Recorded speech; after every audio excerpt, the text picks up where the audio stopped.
안녕하세요, 백이찬입니다. 오늘 백이찬의 카리스마 이 시간에는 주로 국제 문제, 그러니까 세계 문제, 또 동아시아 문제, 한반도 문제를 중심으로 이야기를 하겠습니다. 여러분도 잘 아시다시피 지난 11월 8일에 미국에서 트럼프 대통령이 당선이 되었죠. 우리나라에서 봤을 때, 그리고 세계에서 봤을 때 미국이란 나라는 단지 하나의 나라가 아닙니다. 지금 세계적인 패권 국가로서 세계 전체에 영향력을 행사하는 그런 나라죠. 경제적으로 보면은 세계 GNP의 약 20%, 그러니까 5분의 1 정도를 차지하고, 군사적으로는 세계 군사력의 약 2분의 1, 50%를 차지하고 있죠. 그리고 세계의 모든 이 국제기구, 거기에 대해서 강력한 영향력을 행사하고 있는, 어떻게 보면 세계에서 가장 중요한 리더십을 행사하는 그런 나라다, 이렇게 생각할 수 있습니다. 그런 미국에서 도널드 트럼프라고 하는 2단아가 당선이 되었는데요. 많은 사람들이 클린턴이 당선될 거라고 생각을 했지 트럼프가 당선되리라고 생각을 하지 못했습니다. 어떻게 보면은 이변이 일어났다, 이렇게 할 수가 있죠. 특히 미국의 언론들은 대부분이 90% 이상이 힐러리 클린턴이 당선되리라고 봤는데요. 여기서 이제 많은 비판이 제기되었습니다. 언론이 제대로 미국의 이 국민들, 시민들의 정서를 제대로 읽지 못했다. 어떻게 보면은 세계적인 뭔가 거대한 변화의 흐름을 읽지 못했다라는 거죠. 여러분도 아시다시피 또 일부에 보도되는 것처럼 트럼프가 내세우는 주요한 공약은 지난 30-40년 동안 미국의 이른바 주류 정치인들이 내세웠던 공약과는 다릅니다. 미국의 민주당이나 공화당이나 한결같이 내세웠던 것은 기본적으로는 세계적으로는 이 자유무역주의가 미국의 이익에 부합된다라는 그런 생각을 했고요. 다른 한편으로는 기본적으로는 시장 자유주의였죠.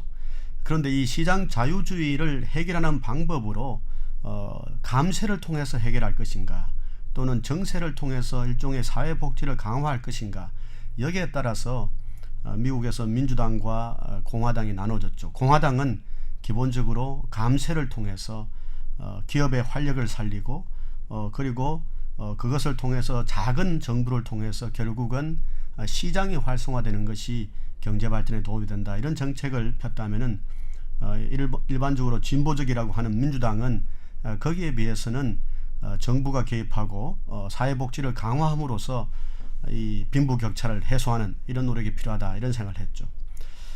한편으로는 이 경제적인 정책에서 그러한 차이가 있었다면은 다른 여타 이민이라든가 또는 사회적인 가치라든가 이런 데서도 민주당과 공화당은 큰 차이가 있었죠. 기본적으로 미국의 공화당이 기독교적 보수주의를 대변했다면은 민주당 쪽에서는 진보적인 입장, 그러니까 동성애라든가 또는 낙태라든가 가족의 가치, 이런 데 대해서 이른바 진보적인 입장이라고 하는 이런 입장을 대변을 했죠. 그런데 이 트럼프는 이전에 공화당의 이러한 이 사회적 가치에 더해서 하나 독특한 것이 미국의 정치, 미국의 사회에서 올바름이라고 하는, 어떻게 보면은 올바르기 때문에 제대로 거기에 대해서 비판적인 말을 해서는 안 된다라고 하는 그런 데 대해서 어떻게 보면은 대단히 이른바 막말로 대표되는 강한 말들을 쏟아냈죠. 다시 말해서 여성에 대해서, 또는 이민자에 대해서, 또는 어떻게 보면은 사회적인 약자에 대해서, 또는 외국과의 관계에 대해서도 어떻게 보면은 말은 하고 싶지만 제대로 말을 못했던 이런 미국인의 일반적인 심리와는 다르게 이른바 직설적으로, 그것을 또 다른 말로 하면은 막말로, 또는 인종주의적인 표현이 담겼다고 할 수 있을 정도로, 또는 여성을 혐오하는 그런 발언이라고 할 수 있을 정도의 그런 말을 쏟아냄으로써 이전에 정치인과는 다른 그런 모습을 보였습니다. 그래서 트럼프가 11월 8일에 당선이 되고, 그리고 지난 한 20일 동안 전개가 되면서 나오는 여러 가지 인선의 내용이라든가 정책의 내용을 보면은 아주 강경파적인, 이런 어떤 강경보수적인 입장을 지금 제시하는 것으로 보입니다. 벌써 여러 번 나왔습니다만은 미국의 지금 이 이 국방부 장관 또는 국가안보보좌관 그것을 비롯한 미국의 핵심적인 대외 정책을 주관하는 사람들이 아주 강경한 어떻게 보면은 부시 정부 시절에 이 신보수 그러니까 네오콘 이상으로 보수적인 이런 사람들이 지금 등장하고 있다 이렇게 볼 수가 있겠습니다. 지금 그러한 보수 세력을 이제 대변하는 어떻게 보면은 이전에는 네오콘이라는 신보수라는 말이 있었는데 요즘은 미국에서는 대안보수, 알터콘이라는 그런 말들이 있죠.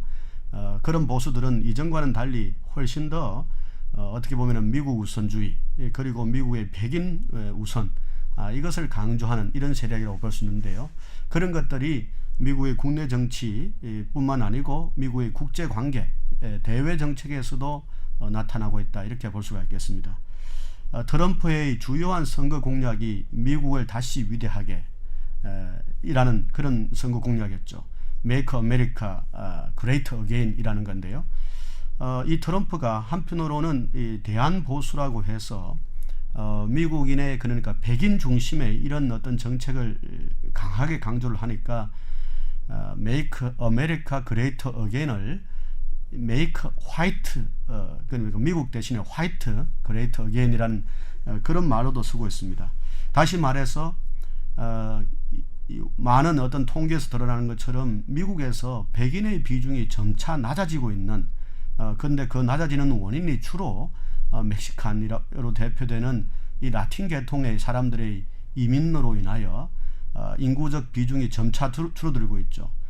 그리고 이제 흑인 그래서 이른바 이 라티노 그리고 아시안 이런 사람들에 의해서 미국의 이 백인의 비중이 점차 줄어들고 있는데 어떻게 보면은 트럼프를 비롯한 이번에 이 새롭게 정권을 잡은 이른바 대안 보수의 이 공통적인 입장은 미국의 이러한 위상의 약화, 수적으로라든가 또는 사회적 영향력이라든가 이런 것들을 막기 위해서 이 백인들의 영향력을 더욱더 강화하고 한편으로는 백인들의 인구 구성비를 현재 정도로 유지시키려는 이런저런 정책이 다양한 이민 정책에서 드러나고 있다 이렇게 봅니다. 그런 면에서 멕시코와 이 국경을 만들고 장벽을 만들고 그래서 멕시코의 불법 이민, 멕시코로부터 비롯되는 불법 이민 또는 이슬람의 이민자들로 인해서 생기는 미국의 전통적인 어떤 문화라든가 가치의 훼손 이런 것을 막겠다라는 것이 트럼프의 정책이죠. 자, 그렇다면은 이 트럼프의 정책은 미국만의 고유한 현상인가? 이른바 트럼프 현상이라는 것은 미국만의 고유한 현상인가 하면은 그렇지 않은 것 같아요.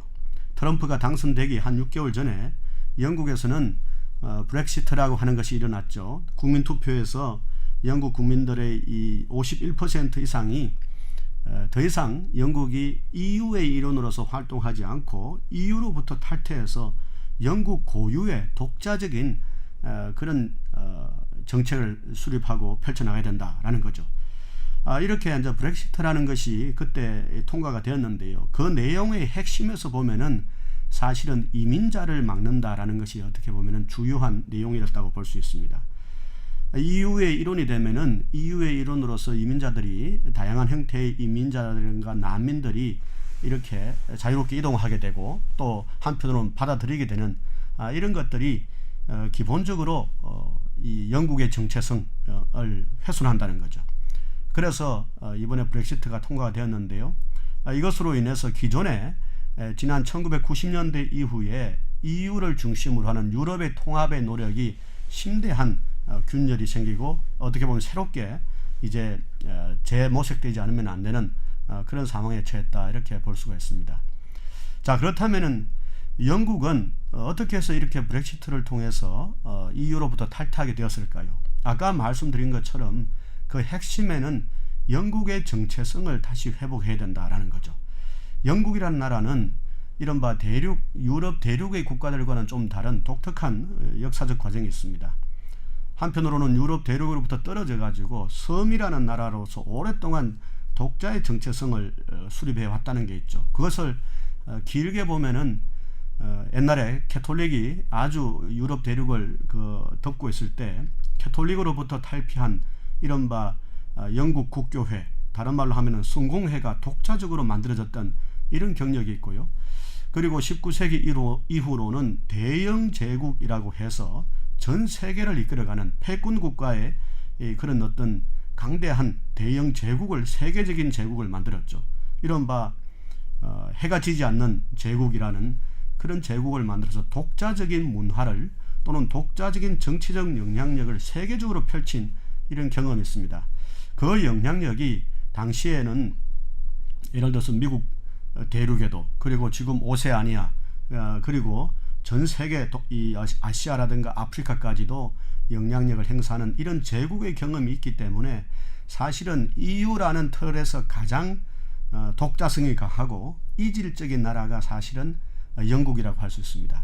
그런 영국이 이민의 어떤 이 유입이라든가 또는 한편으로는 EU라는 틀에서 묶이는 데서 오는 경제사회 정책의 어떤 부자유스러움, 이런 것들을 극복하기 위해서 드디어 브렉시트를 통해서 독자적인 영국만의, 어떻게 보면 그것을 고립주의라고 표현을 합니다만은 정체성을 확립하는 이런 어떤 정책을 본격적으로 실행하게 되었다, 이렇게 볼 수가 있습니다. 이런 흐름과 최근에 이 트럼프의 당선은 저는 맥락이 다 있다, 이렇게 봅니다. 자, 그렇다면은 이러한 영국의 현상이 영국에만 고유한 것이냐? 또 그렇지도 않습니다.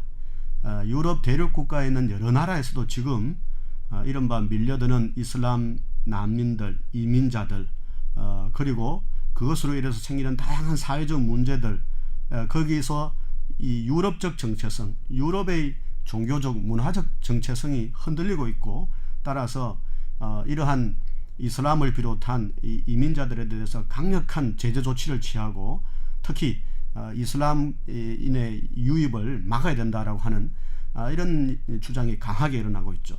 그 대표적인 사례가 프랑스에서는 이른바 르펜을 중심으로 하는 극우적인 정당의 강력한 대두를 둘 수 있고요. 그것뿐만이 아니고 오스트리아라든가 스위스라든가 또는 스웨덴, 뭐 이런 데서도 또 하물며 가장 인종주의자에 대해서 반대했던 독일 같은 데서도 이러한 이른바 외국으로부터의 이민의 유입, 이른바 유럽의 정체성을 훼손하는 것에 대한 반대하는, 거기에 유럽의 정체성 훼손에 대해서 반대하는 이러한 어떤 정당들이 강력한 힘을 행사하고 있습니다. 지난 어제는 11월 27일이죠. 프랑스에서는 공화당의 후보로, 내년에 있는 대선에서 출마할 공화당의 후보로 드골주의라고 하는 드골주의자, 그러니까 강경 보수 세력을 대표하는 이 피용이라는, 프랑스와 피용이라는 사람이 공화당의 후보로 이렇게 당선이 되었습니다. 그래서 내년에 대선에서 결국은 이 사회당, 그리고 아까 말한 국민전선이라는 르펜 후보와 싸우게 되는데요. 많은 현재의 그 예측들은 결국 현재의 집권당인 이 프랑스 사회당은 이 경선에서 이기지를 못하고 결선 투표에 가면은 이 현재 프랑스와 피용 공화당 후보와 국민전선, 극우당이라고 표현하는 국민전선의 르펜과의 이 선거가 될 거다, 이렇게 얘기를 합니다. 그 선거에서 결국은 한 7대3 정도로 공화당 후보인 프랑스와 피용이 당선될 거라, 이렇게 예상을 합니다. 아직까지는 르펜 같은 그런 강경한 극우적인 이런 사람이 당선되기에는 아직 프랑스의 이 문화 풍토가 그렇게까지 극단화되어 있지 않다는 거죠. 그런데 이 프랑스와 피용이라는 사람의 특징을 한번 보면은요, 기본적으로는 자유주의자예요. 시장 자유주의자. 그러니까 한편으로는 프랑스의 대처라고 할 수 있을 정도로 국가의 역할을 축소시키고 또는 어떤 사회적인 이른바 이 약자들에 대한 이런 어떤 정책보다는 시장을 중심으로 해서 시장 자유주의적인 정책을 더욱더 강하게 이렇게 추진해 나가야 한다라는 어떤 그런 정책을 펴고요. 그것은 이전에 지금 현 대통령인 프랑스와 올랑드를 중심으로 하는 사회당 정권의 그런 정책들을 어떻게 보면 뒤엎겠다라는 그런 것이죠. 그럼에도 불구하고 또 하나의 특징은 드골주의자라는 그 이름에서 드러나는 것처럼 강한 국가 중심, 프랑스 중심의 이런 정책을 강조한다는 거죠. 그런 면에서 보면은 르펜을 중심으로 하는 이른바 국민전선의 이러한 강한 이슬람 혐오 또는 반이민 또는 반난민 유입 이런 데 대한 정책과 일정 정도 궤를 같이 한다 이렇게 볼 수가 있겠습니다. 자, 이렇게 해서 한편으로는 내년의 대선에서 지금 사회당 정부의 이 프랑스와 올랑드를 대신해서 프랑스와 피용이 대통령에 당선된다면은 이 프랑스에서도 강한 프랑스 중심주의라는 것이 대도할 가능성이 있다라는 거죠.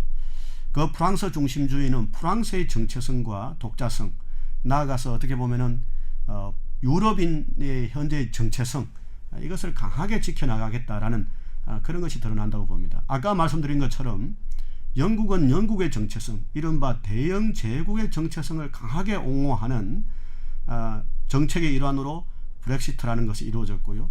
미국에서는 이 미국의 정체성, 미국 우선주의, 그러니까 아메리카 퍼스트라고 하는 이것을 강하게 주장하면서 한편으로는 이 미국의 핵심은 백인이고 이 백인을 다시 더 이상 어떻게 보면은 이 절대적인 우위로부터 이렇게 밀려나지 않도록 다양한 정치적, 경제적 또는 인종적 구성을 다시 회복시키겠다고 하는 것이 바로 트럼프가 등장했는 것과 마찬가지로 현재 프랑스에서도 내년이 되면은 이 프랑스와 피용을 중심으로 하는 공화당이 등장해서 그렇게 할 수 있다라는 거죠.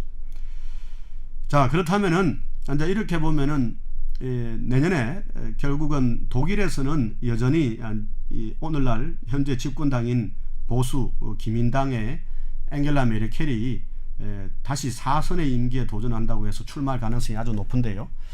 그런데 오늘날 이 독일은 아까 말씀드린 것처럼 독일의 진보당이라고 할 수 있는 3인당이 있고, 그리고 독일에서도 거구적인 정당이 일정 정도 힘을 얻고는 있습니다만은 사실은 앵겔라 메르켈의 이 기민당 연립정부가 그동안 지난 12년 동안 워낙 잘 이끌어왔기 때문에 사실은 뭐 이 또 보수당이 다른 어떤 강력한 보수당이 지금 없는 상태에서 이 기민당이 있기 때문에 저는 기본적으로 이 앵겔라 메르켈의 보수적인 이 기민당이 계속 집권할 가능성은 다른 유럽의 어느 나라들의 그 어떤 보수당의 또는 정권의 교체보다는 저는 재집권 가능성이 높다고 봅니다만은, 그럼에도 불구하고 이 앵겔라 메르켈이 설사 재집권하더라도 이른바 유럽적 정체성, 이슬람이라든가 외국으로부터 이민오는 이런 사람들에 대한 어떤 대처의 필요성은 더욱더 강한 압박을 받게 될 것이다 이렇게 봅니다. 자, 이렇게 보면은 전체적으로 미국과 유럽에서 한편으로는 미국 중심, 영국 중심, 유럽 중심 또는 백인 중심, 그리고 한편으로는 시장 중심, 이런 정책이 강하게 관철된다는 거죠. 자, 이것이 한편으로는 이러한 정책이 어떻게 보면 새로운 세계사적인 흐름처럼 이렇게 등장을 했는데요.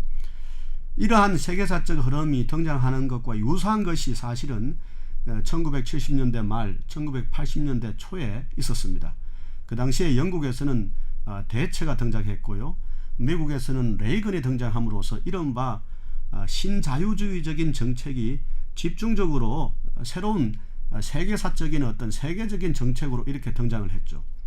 1970년대까지만 하더라도 사실은 유럽에서도 그렇고 미국에서도 그렇고 국가가 또는 정부가 재정을 투입하고 또는 주도해서 한편으로는 사회적 약자라고 하는, 그리고 노동조합이라고 하는 이런 부분들의 영향력을 강화시키고 또는 그런 사람들을 돌보는 이런 정책들이 강하게 추진되었죠.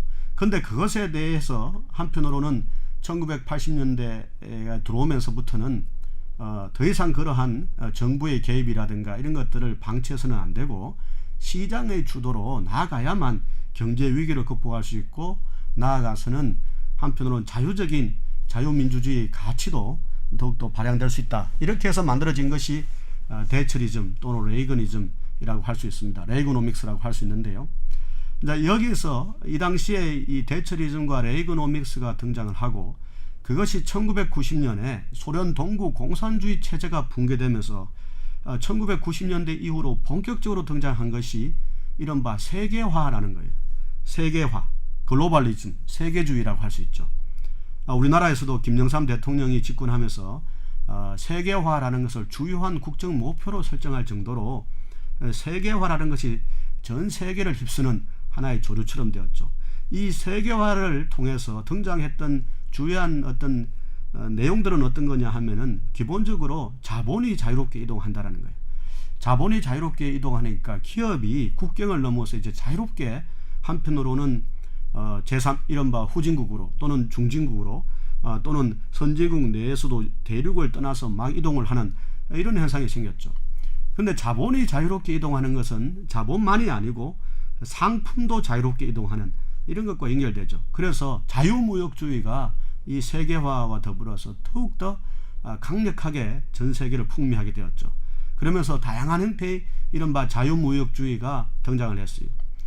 그래서 이 북아메리카 같은 것은 나프타라는 것이 등장했고 EU가 통합을 하면서 이른바 EU가 만들어지고 그리고 한편으로는 다양한 형태의 자유무역주의 FTA가 만들어졌죠. 이렇게 되면서 상품이 자유롭게 이동을 하는데요.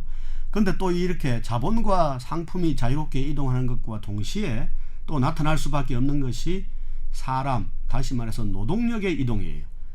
그러면서 보면은 1990년대 이전과 비교해서 1990년대 이후에 노동이 이전보다는 좀 더 자유롭게 이동하는, 특히 유럽 내에서는 훨씬 더 자유롭게 이동하는 이런 결과를 낳았죠. 자, 이렇게 노동이 자유롭게 이동을 하는데 한편으로는 훨씬 이 자유로워하는 것은 완전히 자유롭다는 것은 아니고요. 이전에 비해서는 자유로워졌다는 그런 표현인데 그와 동시에 또 하나 생기는 것이 이른바 난민들이 자유롭게 이동하기 시작한다는 거예요. 이러한 이 세계화를 통해서 경제가 발전하면서 한편으로는 저개발국가 후진국이 경제 발전이 이루어짐으로써 예를 들어서 중국이라든가 동남아 같은 데서는 큰 경제 발전이 이루어졌죠. 그 이후로는 인도가 그런 경우인데요. 근데 상대적으로 경제가 발전되지 않은 나라들이 이른바 서아시아, 중동, 이슬람권 그리고 아프리카 이런 지역의 국가들의 경제는 제대로 발전되지 않았어요. 그러니까 여기에서 난민들이 발생을 하는 거죠. 한편으로는 정치적 불안 또는 각종의 그 분쟁이 일어나니까 난민들이 발생. 특히 2000년대에 들어서는 저 서아시아 이슬람권에서는 이른바 다양한 형태의 민중 봉기가 일어나고 또 한편으로는 테러와의 전쟁을 통해서 엄청난 어떤 전쟁의 소용돌이 속에서 이 파괴와 피폐가 따르니까 이 속에서 한편으로는 수많은 난민들이 발생하게 되죠. 근데 그 발생한 난민들이 몰려드는 곳이 바로 유럽인 거죠. 이 유럽으로 수십만씩 또 수백만씩 이렇게 몰려드니까 사실은 그 난민들을 막을 수 있는 어떻게 보면 제대로 흡수할 수 있는 그런 어떤 한계에 직면하기도 했죠. 그러니까 이것이 한편으로는 세계화의 결과라고도 볼 수가 있어요. 세계화의 결과 자본이 자유롭게 이동하고 상품이 자유롭게 이동하고 나아가서는 노동이 이전에보다는 자유롭게 나아가서는 난민도 세계화의 결과 다양한 어떤 그런 것의 결과 이 발생하게 됨으로써 여기서 생기는 가장 큰 문제점이 이른바 정체성의 혼란이라는 거죠. 이른바 인종적 정체성, 민족적 정체성, 산업적 어떻게 보면은 안정성 이런 것들이 흔들리게 되는 거죠.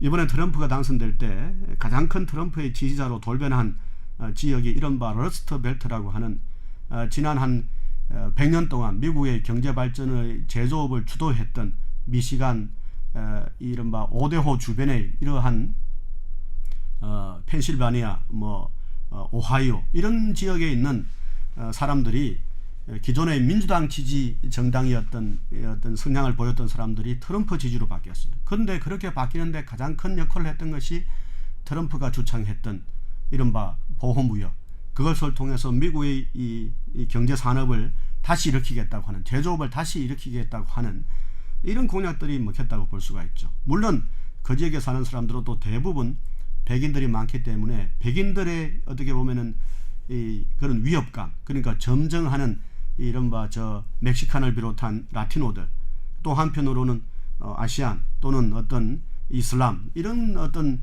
데서 오는 그런 위협감을 대해서 트럼프가 뭔가 속 시원한 그런데 그것이 진짜 해결책이 될지는 알 수는 없으나 속 시원한 대안을 제시했기 때문에 그는 몰렸다 이렇게 보는데요. 이것이 단순하게 미국적 현상만이 아니고 90년대부터 시작됐던 거대한 세계화의 흐름에 따른 어떤 반작용이다, 이렇게 볼 수가 있는 거죠. 미국에서도 그렇고 유럽에서도 그렇고 또 그것이 구체적으로 다양한 전 세계적인 이런 어떤 세계적인 문제를 그렇게 공통적으로 나타내고 있다, 이렇게 볼 수가 있습니다. 그래서 저는 이렇게 생각을 합니다. 오늘날 1990년대 이후로 한편으로는 이 자유무역과 세계화의 이 흐름이 상당한 시간 동안에는 다시 한번 반작용되고 역류될 가능성이 있다, 이렇게 봅니다. 그런 면에서 이것이 우리 동아시아, 나아가서는 우리나라에 주는 영향력은 심대하게 우리가 고민하지 않을 수 없는 그런 큰 어떤 문제다, 이렇게 볼 수가 있는데요. 이제 이러한 것들을 우리가 전체적으로 염두에 두면서 이제 그 다음으로는 동아시아에서는 지금 어떠한 변화가 일어나고 있는지 그것을 한번 살펴보도록 하겠습니다.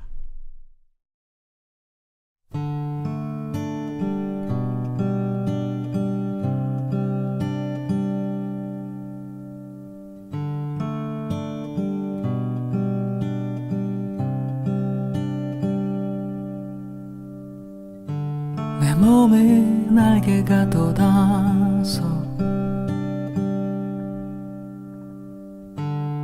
어디든 날아갈 수 있기를,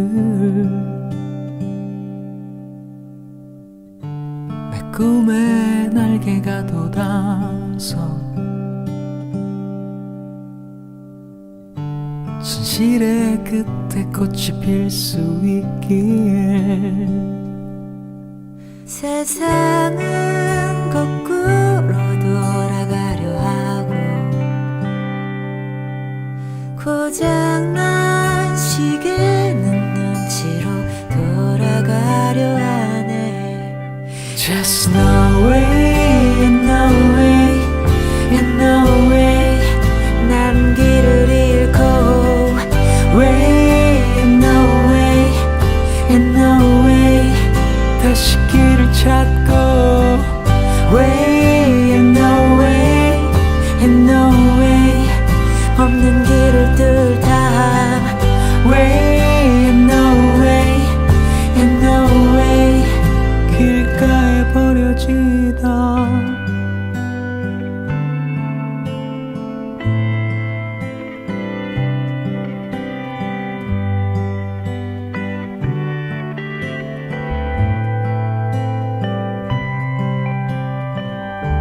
내 몸에 날개가 돋아서 무너지는 이 땅을 지탱할 수 있길. 내 의지에 날개가 돋아서 정의의 비상구라도 찾을 수 있길. 세상은 거꾸로 돌아가려 하고 고장난 시계는 눈치로 돌아가려 하네. Just no way, no way, no way. 난 길을 잃고 Way, no way, no way. 다시 길을 찾고 Way,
1991년에 이 소련이 해체되고 나서 이제 소련이라는 거대한 나라가 여러 나라로 나누어지게 되었죠. 결국 그래서 남았는 것이 러시아가 남게 되었는데요. 이 러시아가 엘친의 시기를 거치면서 세계적으로 보면은 국가적 위상이 아주 약화가 되었죠. 그래서 1990년대 중반에 나온 예를 들어서 브레진스키 같은 사람이 쓰는 책을 보면은 러시아의 운명은 어디로 가야 될 것인가? 러시아는 독자의 제국을 유지할 수 있는가? 아니면은 유럽으로 편입돼야 되는가? 이런 어떤 질문을 하면서 브레진스키 같은 미국의 전략자는 러시아의 운명은 유럽에 편입되는 것밖에 없다, 이렇게 이야기를 했어요. 그런데 푸틴의 생각은 그와 정다른 거죠. 푸틴은 러시아는 러시아의 고유의 정체성을 회복해야 되고 러시아 고유의 영역이 있다라는 거예요. 그것이 바로 유라시아 제국으로서의 자기 위상, 유라시아 제국으로서의 자기 정체성을 확립해야 된다는 거죠. 그래서 2012년에 다시 세 번째 이 대통령으로 집권한 푸틴은 본격적으로 유라시아 제국으로서의 자기 정체성을 확립하기 위해서 노력을 해요.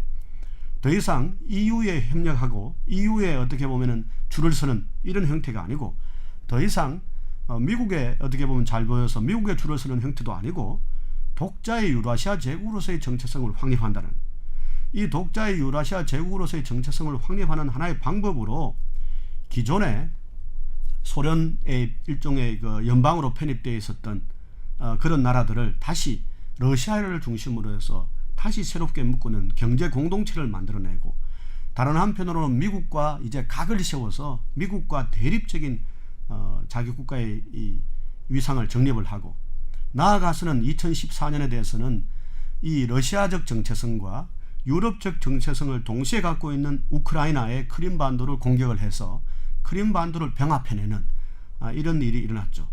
그것으로 인해서 이른바 나토 또는 EU로부터 또는 미국으로부터 강한 제재를 받았지만 푸틴의 러시아는 결코 오늘날에 새롭게 정립한 이 유라시아적 정체성, 유라시아 제국으로서의 위상을 포기할 마음이 없어요. 다시 말하면은 이렇게 푸틴의 러시아는 유라시아 제국으로서의 자기 정체성을 확립하고 있다는 거예요.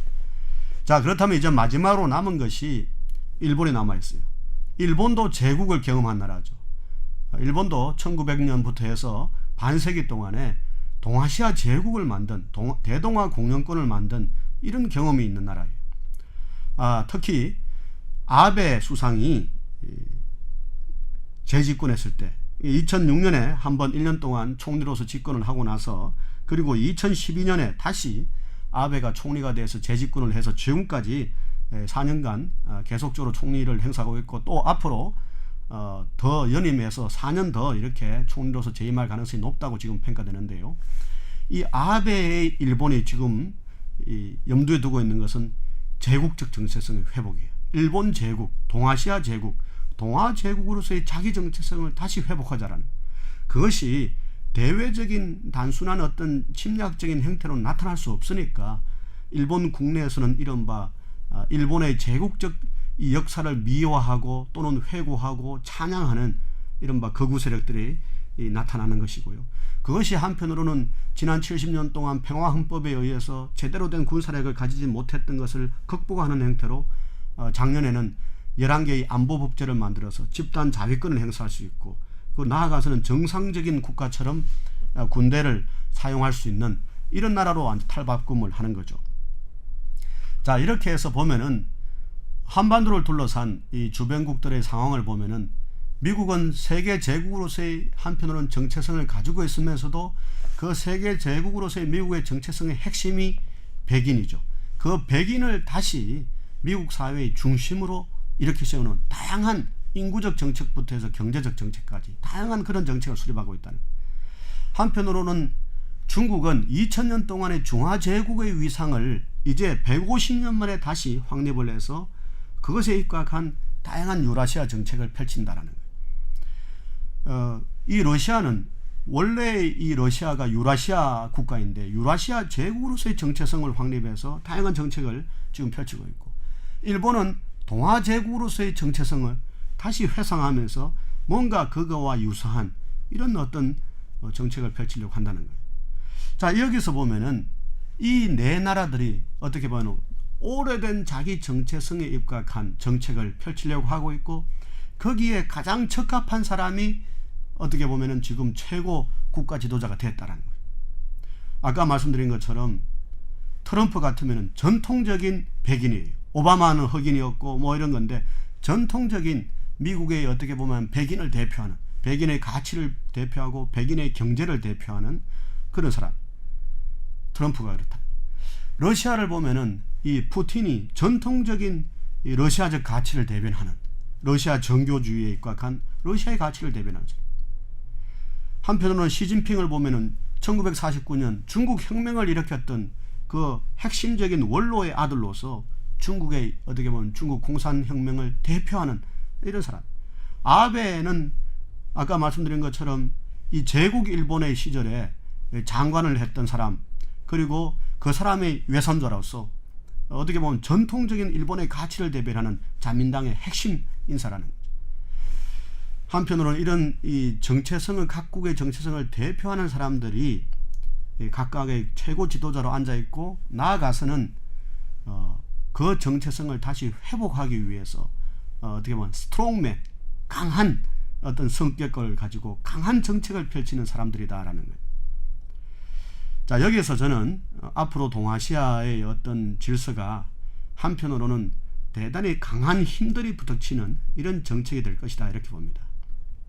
푸틴은 동아시아 정책으로 한편으로는 경제를 중심으로 해서 보호무역주의를 강하게 주창을 합니다. 그래서 오바마와 아베가 역점을 두고 추진했던 환태평양 이 자유무역지대 경제공동체 TPP라는 것을 폐기를 선언을 했죠, 벌써.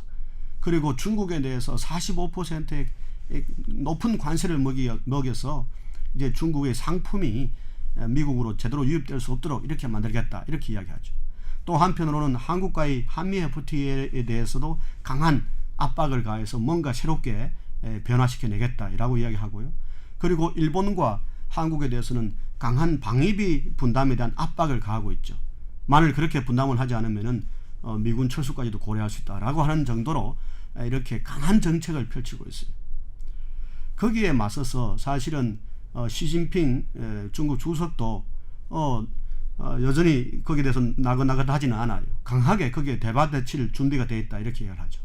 만일 45%의 그런 고율 관세를 중국의 상품에 대해서 먹이면은 우리도 가만히 있지 않겠다.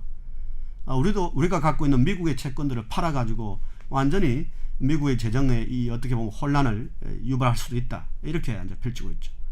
뿐만 아니고 만일 미국이 그런 정책을 펼친다면은 TPP를 폐기하고 예를 들어 자유무역주의를 철폐하고 이렇게 한다면은 중국 중심의 이른바 FTA를 만들어내겠다라는 거죠. 아시아, 중국 중심의 아시아 FTA, 나아가서는 중국 중심의 아시아 태평양 FTA를 만들어내겠다, 이렇게 주장함으로써 중국 주도의 경제 질서를 새롭게 만들겠다, 이렇게 이야기하죠. 자, 이렇게 되니까 이것이 강하게 부닥치고 있는데요. 그러면서도 한편으로는 약간의 이전과는 변동이 있습니다. 그것이 뭐냐면은 트럼프와 이 푸틴이 가깝다는 거죠. 트럼프와 푸틴이 서로 간에 뭔가 대화의 상대, 한편 서로를 존중하는, 서로의 어떻게 보면은 정체성의 정치를 존중하는 이런 입장이 있다는 것에서 저는 약간의 변화가 있다고 봅니다. 기존에는 미국과 일본, 미일 동맹 체제와 중국과 소련의 러시아의 준동맹 체제가 한편으로는 대립적인 양상이었다면, 트럼프의 등장으로 인해서 미일 동맹 체제는 새로운 변화를 겪을 수 있지만 TPP 같은 것이 이제 새롭게 뭔가 이제 폐기되기 때문에, 그렇지만 이 트럼프가 푸틴을 잡아당김으로써 중국과 러시아의 준동맹 체제가 흔들릴 수 있는 그런 여지는 있다, 이렇게 봅니다. 그런 면에서 보면은 한편으로는 중국이 조금 이전과는 비교했을 때는 조금 더 고립되는 이런 어떤 효과가 나타날 수가 있죠. 반면에 일본의 경우에는 훨씬 더 이 어떻게 보면 트럼프의 등장으로 인해서 오바마보다는 좀 불편한 위치에 있지만, 트럼프가 당선되자마자 제일 먼저 외국의 국가 수반을 맞이한 사람이 바로 아베 신조 일본 총리죠. 일본이 발빠르게 움직임으로써 미국과의 관계를 어떤 식이든 개선을 해서 뭔가 미일 동맹 체제에 대한 심대한 저는 타격은 일어나지 않을 거다, 이렇게 봅니다. 그렇게 보면은 이 트럼프 중심의 동아시아 이 정책을 보면은 한편으로는 미일 동맹 체제라는 것은 여전히 유지되지만 그것이 TPP라는 어떤 이 경제적인 자유무역 형태까지는 발전하지 않지만 군사적인 안보적인 또는 외교적인 차원에서의 미일 동맹은 큰 흔들림이 없을 거라고 보고요. 거기에 비해서 이 아베가 푸틴과의 관계를 강화하고 또 트럼프가 푸틴과의 관계를 강화함으로써 한편으로는 오히려 중국이 조금 고립되고 또 한편으로는 조금 외교적으로는 조금 위축될 수 있는 그런 가능성은 남아있다 이렇게 볼 수가 있겠습니다. 자, 그런데 이 주변 이 4대국의 이 스트롱맨들이라고 그랬죠. 강한 지도자들인데 이 사람들이 모두 다 자국에서는 높은 인기를 누리고 있다는 점이 또 특성이에요. 지금 이 푸틴 대통령은 지지율이 86%를 자랑할 정도로 아주 높은 전 국민적인 지지를 얻고 있죠. 그리고 아베 수상도 지금 60%에 달하는 아주 높은 일본의 총리로서는 꿈꾸기 힘든 높은 지지도를 누리고 있죠. 중국의 시진핑 체제도 마찬가지예요. 지금 중국 사람들의 약 85%가 중국의 국가 발전 방향에 대해서 만족하고 있다 이렇게 이야기를 해요. 다른 말로 하면은 현재 그 시진핑에 대해서 85%가 지지하는 이런 높은 지지도죠. 그리고 트럼프는 많은 언론의 예측과는 달리 이렇게 돌풍을 일으켜 당선되고 있다. 그러니까 이 주변 4대 강대국들이 모두 다 제국적인 경험을 갖고 있고 또 제국적인 위상을 회복하고 있는데 그것을 주도하는 사람들이 옛날에 중국으로 치면은 황제와 같은 강한 사람들이라는 거예요. 강한 권력을 한편은 행사하는 사람들인데 그런데 그 사람들이 모두 다 자국 내에서는 높은 지지를 얻고 있다는 거예요.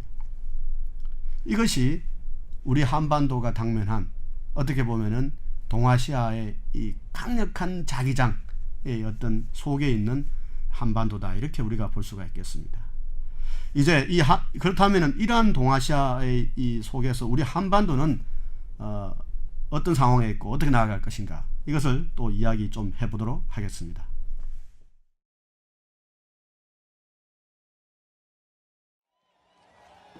감사합니다. 여러분, 지금 이 사실을 세계가 지켜보고 있습니다. 박사모가 세월호 이후부터 단식 투쟁할 때 피자를 먹고 그런 일이 있었어도 기억나더라도 싸우지 마세요. 절대로 혹시 박사모가 한 대 때리면 그냥 맞으세요. 가만히 우리 민주주의를 지켜내기 위해서 맞으신 분들 무지 많으세요. 그냥 박사모가 뭐라 그러면 네 그냥 그러고 마세요. 세계에서 가장 폼나는 촛불 시위가 되게 합시다.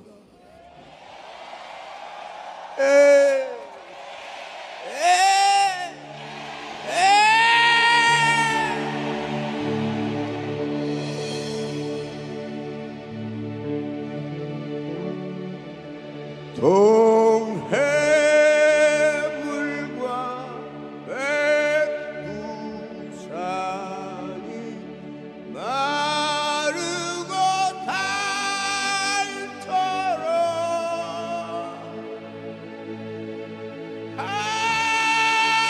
하느님이 보호하사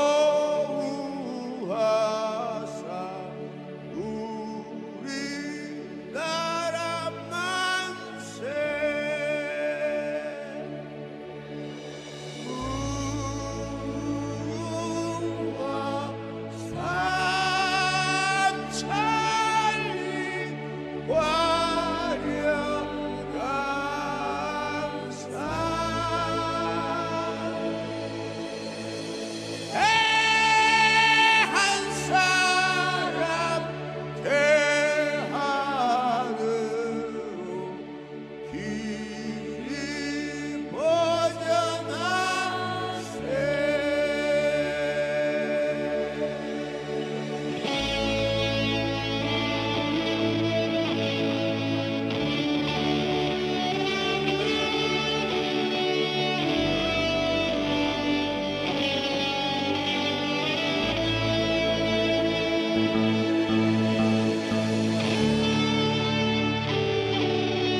예, 이제 다시 이제 제일 처음에는 세계를 이야기했고요. 두 번째는 동아시아를 이야기했어요. 이제 마지막으로 한반도 문제, 우리 한국과 우리 남한과 북한 이 한반도 문제를 좀 이야기를 해보도록 하겠습니다. 이 주변 관객도 우리 아까 제가 강한 지도자, 강한 제국적 전통과 정체성을 확립하려고 하는 이 나라들에 둘러싸여 있다 이렇게 이야기했죠. 거기에 비해서 우리 한반도는 아주 좀 특별한 독특한 그런 양상을 띠고 있습니다. 사실 최근에 이 박근혜 대통령이 지지도 5%로 이렇게 떨어질 때까지 이른바 박근혜 최순실 게이트에 의해서 이렇게 심각한 국민적 어떤 지탄과 또는 규탄을 받는 이 때가 되기 전까지는 우리 이 한반도도 강한 정체성의 정치가 이루어지고 있었어요. 북한에서는 이른바 북한을 만들었던 이른바 조선민주주의 인민공화국을 만들었던 김일성을 이어서 김정일이 등장했고 그 김정일의 아들인 김정은이 집권을 했죠. 다시 말해서 북한의 정체성을 가장 대표적으로 표현하는 3대 세습체제가 만들어졌죠. 그리고 그 3대 세습체제의 결과 만들어진 김정은이 비록 나이는 어릴지라도 30대 초반의 나이가 어릴지라도 강한 스트롱맨이라고 할 수 있어요. 대단히 강한 어떻게 보면 강성 지도자죠. 그래서 모든 사람들이 예측하지 못한 어떻게 보면은 집권하자마자 자기의 정적들을 이라고 할 수 있는 장성택까지도 포함해서 모두 다 제거하고 완전히 1인이 권력을 독점하는 이런 체제를 만들었죠. 나아가서는 김정일 자기 아버지 김정일 시대에는 어떻게 보면은 이 핵실험을 하고 미사일을 발사하더라도 조심스럽게 했는데 이 김정은은 그렇지 않아요. 연속적으로 핵실험을 하고 연속적으로 미사일 실험을 함으로써 아주 강성의 지도자의 이미지를 더욱더 확고하게 이렇게 펼쳤죠. 그리고 남한에서도 2012년 대선에서 박근혜가 당선됨으로써 사실은 남한의 국가 정체성으로 보면은 크게 보면은 이승만, 박근혜로 이어지는 한편으로는 그런 정체성과 한편으로는 민주적인 이런 정체성이 있다고 한다면은 이 박정희 정체성이라고 하는 그런 것들을 다시 살리는 이런 박근혜 대통령이 등장을 했죠. 그리고 그렇게 등장한 박근혜 대통령이 상당히 어떻게 보면은 1970년대식의 유신시대 비슷한 이런 글로 회귀하는 듯한 그런 어떤 이런 아버지의 정체성을 회복하는 이런 정책을 펼쳤죠. 그런데 그것이 결정적으로 지난 한두 달 사이에 그것이 엄청난 어떻게 보면은 이 게이트로 번져서 지금 국민의 온 지탄을 받고 있고 수백만의 어떤 촛불 시위로 나타났는데요. 이러한 것이 나타나기 전까지는 우리 한반도의 남쪽과 북쪽도 모두 강한 정체성의 정치 이런 것들이 펼쳐지고 있었습니다. 사실은 그렇기 때문에 이러한 한반도의 상태 그리고 이런 동북아의 상태를 염두에 두면은 노무현 정부 때까지 추진되었던 김대중 정부 때부터 해서 노무현 정부 때까지 추진되었던 이 동아시아의 협력에 의한 어떤 이 동아시아 공동체라든가 또는 남북 간의 협력에 의한 남북 관계의 개선 이런 것들을 사실을 기대하기는 난망했어요. 기대하기는 어려웠어요. 아까 말씀드린 것처럼 이제 더 이상 동아시아의 국가들은 제국을 추구하지 제국적인 것을 버리고 동아시아의 공동체 이것을 추구하지 않는다는 거죠. 그리고 남과 북도 마찬가지예요. 자기의 고유한 정체성을 추구하지 독자적인 어떤 남북관계를 개선함으로써 자기의 정체성을 일정 정도 양보하면서 새로운 정체성을 만들려고는 하지 않았다는 거죠.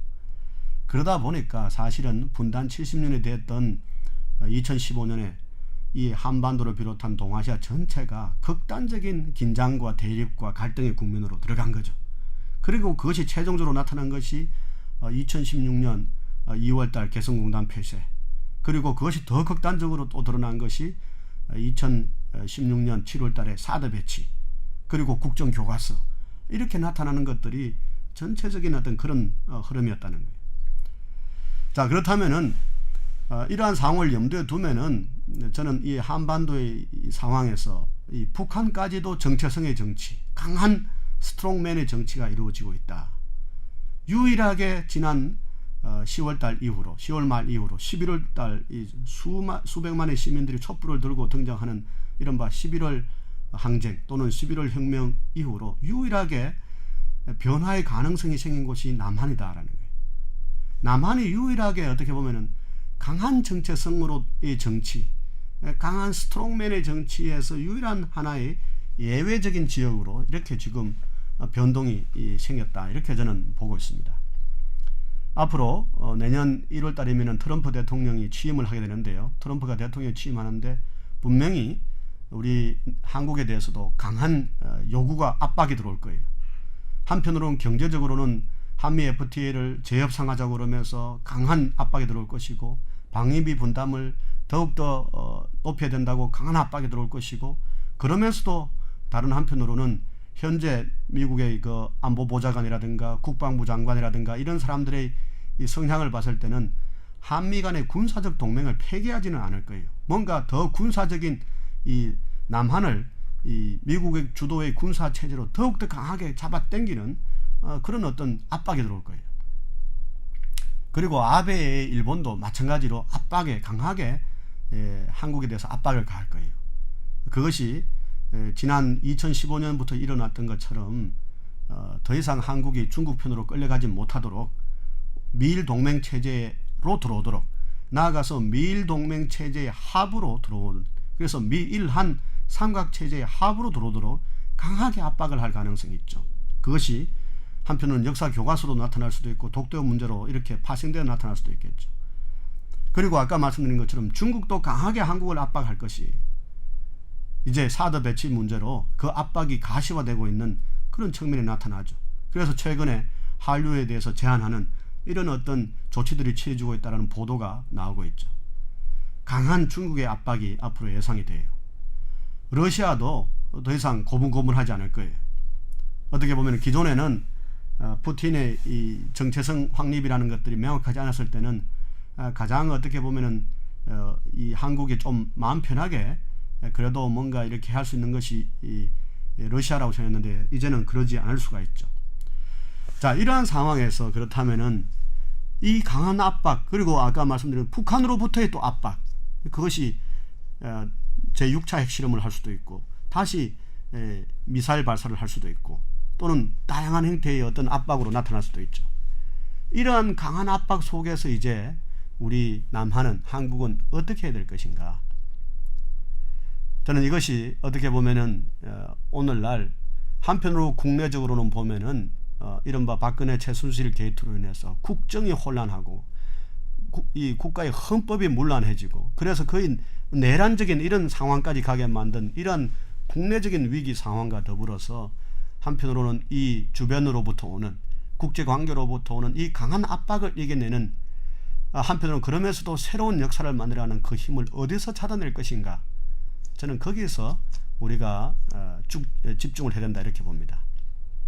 저는 결론적으로 말하면은 이러한 엄청난 스트롱맨, 이 강한 어떤 이 힘을 가진 그런 제국들의 경험을 가진 나라들로부터의 압박, 그리고 북으로부터의 압박을 막아낼 수 있는 저는 유일한 힘은 5천만 국민의 힘밖에 없다고 봅니다.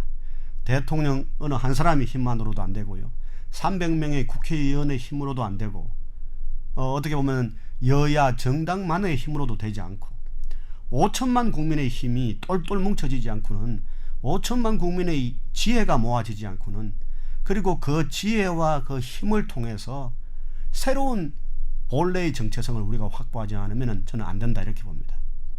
자, 그렇다면은 여기서 먼저 우리가 한번 생각해 볼 수가 있죠.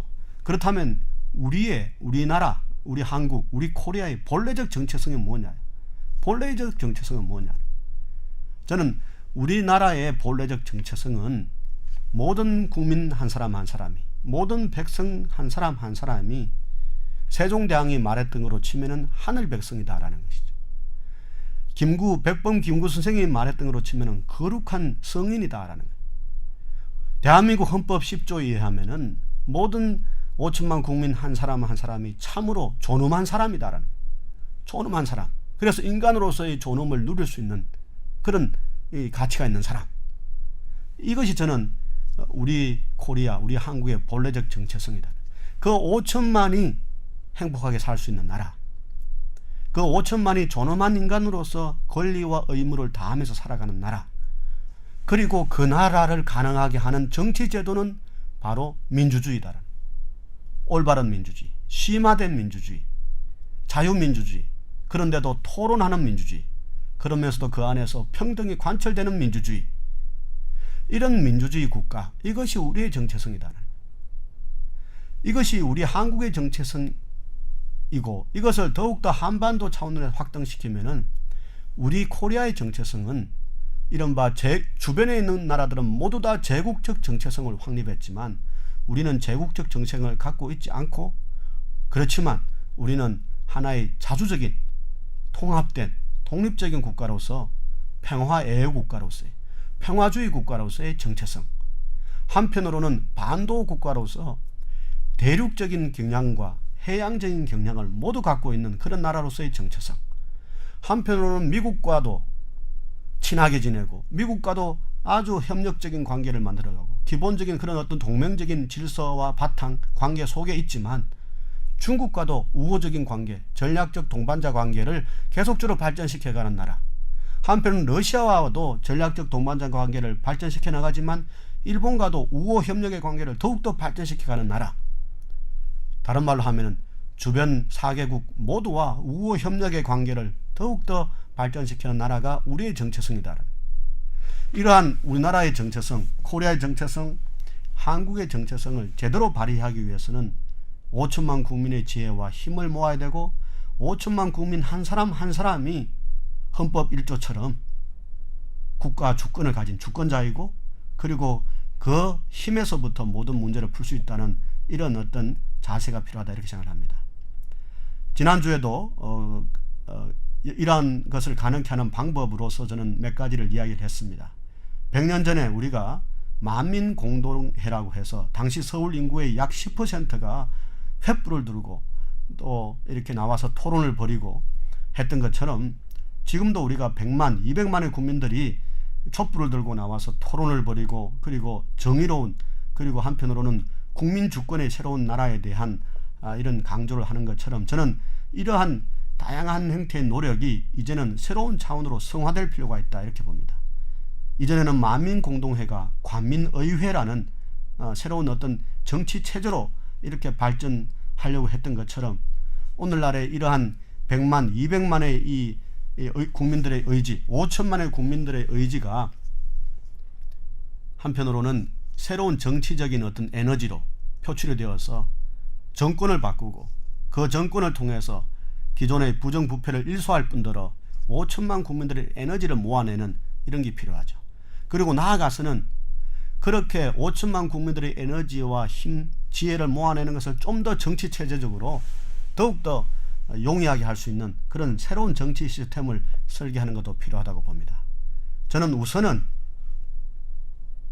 빨리 현재의 이러한 혼란 상태를 이제 1년 이상 더 이상 끌어서는 나라가 진짜 망할 수가 있으니까 빨리 끝내고, 가능하면 빨리 2달 또는 석 달, 넉 달 안에 끝내고 봄에는 끝내고 새로운 정부를 출범시키는 것이 제일 우선적이고요.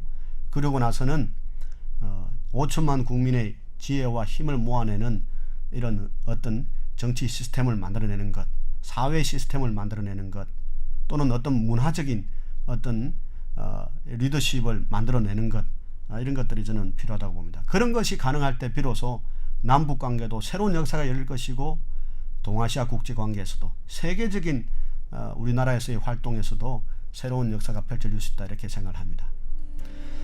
자, 이것으로서 오늘 백예찬의 카리스마 저의 시간을 마치도록 하겠습니다. 감사합니다. 다음 시간에 뵙겠습니다.